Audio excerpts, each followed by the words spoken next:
लोकतंत्र में जनता की चुनी हुई सरकार इतनी मनबड़ हो गई है कि वो जनता से नहीं डर रही है।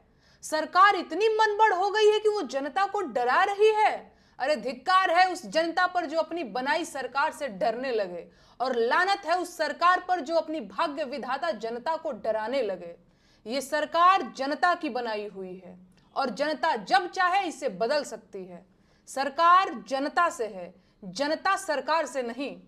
और अगर देश की सरकार देश की जनता से नहीं डर रही है तो इसका सीधा मतलब है कि यह सरकार बनाने का काम जनता कर ही नहीं रही है। तो सरकार फिर कौन बना रहा है? ईवीएम। फिर तो हो चुका खेला। सरकार ईवीएम बनवा रही है और ईवीएम सरकार बनवा रही है। बढ़िया है फिर तो। अच्छा, दिल पे हाथ रख करके बताइएगा, आपको सच में लगता है कि सरकार देशवासियों का भला कर रही है?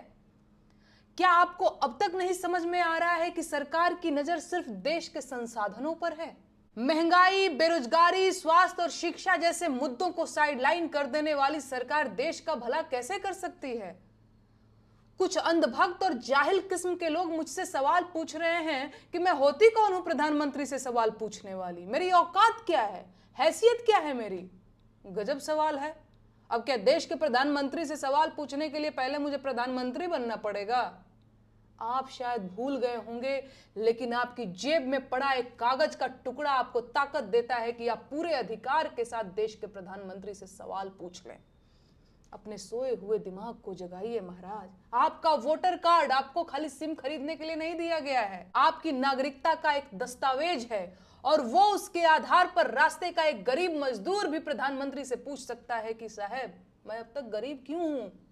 अपनी ताकत को पहचानिए। इस देश के नागरिक हैं आप, गुलाम नहीं हैं। आजाद देश के आजाद नागरिक हैं आप। जागिए और पूछिए सवाल इन बड़ी गाड़ी और ऊंचे मकान वाले नेताओं से कि आप अब तक बेरोजगार क्यों हैं? पूछिए सवाल इन महंगे सूट और मोटी खाल वाले नेताओं से कि देश की 80 करोड़ जनता सरकारी भीख पर क्यों जिंदा है? अपने जिंदा होने का सबूत दीजिए, सवाल पूछिए और अपना हक लीजिए।